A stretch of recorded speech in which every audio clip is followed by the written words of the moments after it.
Hi, I'm Emily down at OTC. I got Justin Steves here in Conworthy. We've been doing some interview with them, asking them some questions. So how's your training going?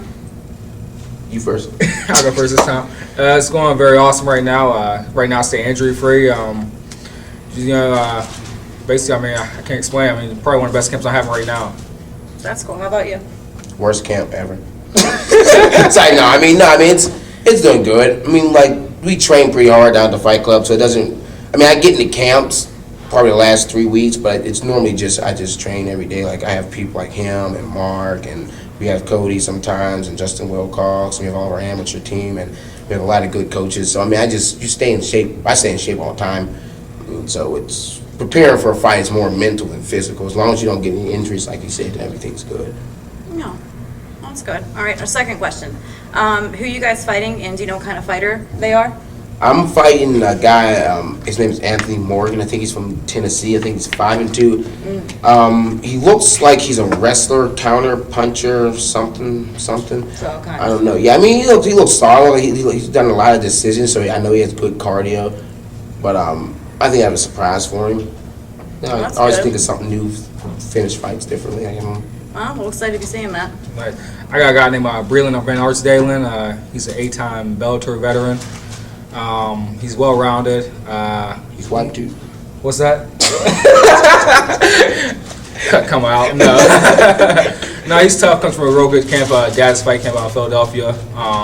Besides that, we're supposed to fight maybe about 2 years ago for Bellator, and I ended up pulling out a fight for personal issues. But I'm ready, let him show what's happening this time. Take his head off. There you go. That's awesome. Take his head off. Off with his head. Like the Queen from like Alice in Wonderland. That's the Queen of Hearts. Okay, did you guys choose a walkout song, and if so, what is it, and why did you pick it? For my next, I picked it. I don't know. I was watching WWE now, whatever. A few weeks ago, they had the Hall of Fame, and Ultimate Warrior came out, and I went crazy over him. Just the song, and I'm putting out his intro song, but it kind of sucks because like 2 days later he passed away. But. That's a good song, man. It is a good song, Maybe for the next fight, what am I coming out to? Yeah, the one coming up. No, 2 fights from now. Maybe 3. Next fight, I don't know. It goes back and forth. I'm probably going to come out to that Lil Jon Turned Down for What? Because I've been going around like, if I turn that song on in my car, I'd probably like break my windshield, jump out the car, run a couple people over. So like, get you going ready for the fight. Yeah, it just doesn't even get you ready for the fight. It just makes you just want to hit stuff. Well, that's always good when you're... Yeah, I was in the daycare and they put it on. Babies all over the place. I was like, oh, dude, I felt bad. You had to leave? Oh, the cops was just... Well, we'll not talking move about on that. to the fourth question then. Did you consider yourself a technical fighter or a brawler? I am a artist. Now, art can be violent or art can be very, like it all depends on, like, who the artist is and who's looking at the piece of artwork. For me, martial arts, like, we're mixed martial artists. I think a lot of people forget that, and that's why I love the John Jones fight last night, because when Greg Jackson came in, he said, make sure you keep it creative and make it look like artwork. And I'm like, that's exactly why I do mixed martial arts, is because every day that I come in, I train, it's something different. Even if I go with the same person consistently, it's still something different over and over. For me, I hate being classified, whether it's in the gym or outside the gym in my life. I hate being able to be stuck into a box and people tell me, this is who you are, you can only do this kind of stuff. I like to just do stuff differently. I've always been that way my entire life, so I really put it into my fighting style. So I'm not a brawler, I'm not a technical fighter, I'm different. And if you can see, like, when I fight, you can actually see, like, he just fight. Like, people always tell you, he fights weird, man. It's just so awkward and so unorthodox. And most of the great fighters are like that. Like, last night, that fight with John Jones, Glover, what's his name, Teixeira? Teixeira looked like an idiot trying to hit him, man. Like, he looked like because he was just trying to power punch me. He didn't use anything creative at all. No kind of, like, creativity, like, and they knew that. Yeah.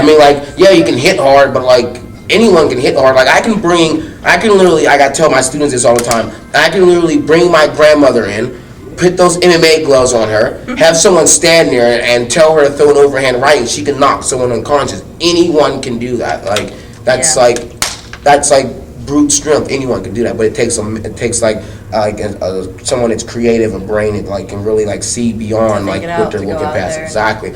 I mean, so that's just how I think. I mean, I remember.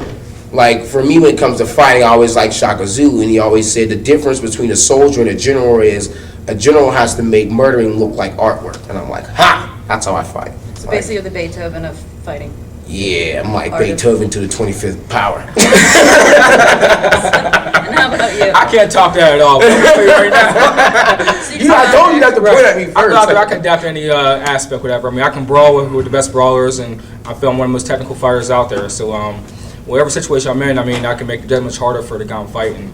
You know, I mean, I put everyone, you know, in bad positions. I mean, they're a good wrestler, I'll prove I'm a better wrestler than them, vice versa, you know, even striking.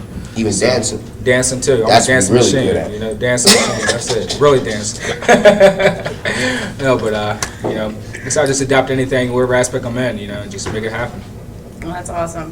All right. Well, how important is working on your cardio for you guys, and how much like time do you put into it? My favorite cardio drill was I chase the rats around my house. Cause I'm fires are broke. Like, No, I'm just I mean- I'm cut that You out. got more money than I No, I mean cardio is really important. I mean, like, you know, I'm just like Rocky. He chased chickens, I chase rats. Chickens, rats, It's yeah. just a different, Same thing, a different fast animal to catch. No, but I mean, it's definitely like cardio makes ants out of gods. If you're tired, you don't want to punch anymore. That's just basic. Like you don't want to punch, and you break like fighting. Like I said, it's 85% mental, 15% physical. Like it's all about making sure you can be pushed to that limit and go to the next limit. So like constantly just pushing myself over. Like right now, especially for me as a fighter, I'm like constantly learning new things, and I'm just remember like I do yoga. I have a yoga instructor. You can hit her up on Facebook. What's her name? Go into my Facebook page. She's on there. Yeah, she knows. I have a brain fart right now.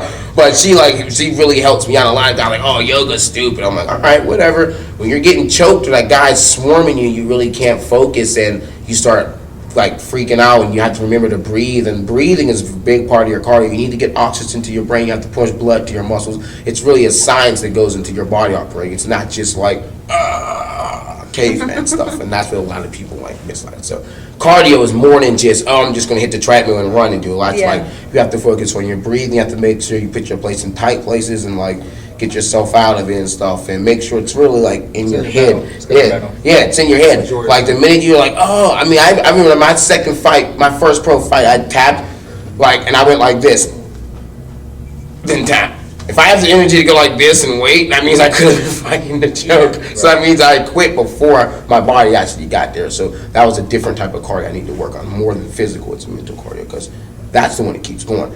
Like, there's guys, you see those guys are getting choked out and they're just like fighting, and you're like, oh shit, these guys don't want to go to sleep. Then eventually you stop. So, yeah, different level of cardio. How about you? It's definitely a mental case. I do cardio, I'll say maybe 3 days a week or so.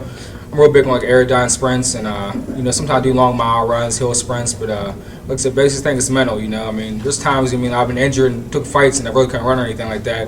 If your mind mentally prepared for it, you can go as many rounds as you want to. You can never get tired unless you know your mind actually makes you feel that way. You know, I mean, just your mind will never quit. I mean, you know, that's the biggest thing right there. You know, unless you force it to. Oh, that's good. You guys, so same thing. Yeah. Mental. That's great. He stole that from me though. Yeah, You didn't copyright it. So. I didn't copyright. I'm like, shit. that's Steve, the honest truth, though. I mean, you know, It is. seriously is. I mean, it's all mental. You know, it's all mental aspect right there. Whatever how you take it. You know, so that's it. All right. Well, I got one question for you guys. Little curveball. What is your favorite scene from Step Brothers? I never seen that movie. Everyone's seen that movie. All right, you got Barbara Streisand, Oprah Winfrey, and your wife. You got marry one, kill one. And not order.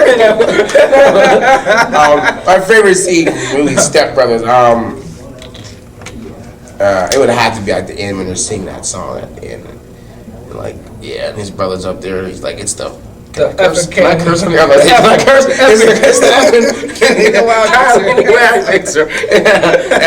I got kid fans. Don't say the F word. It's bad.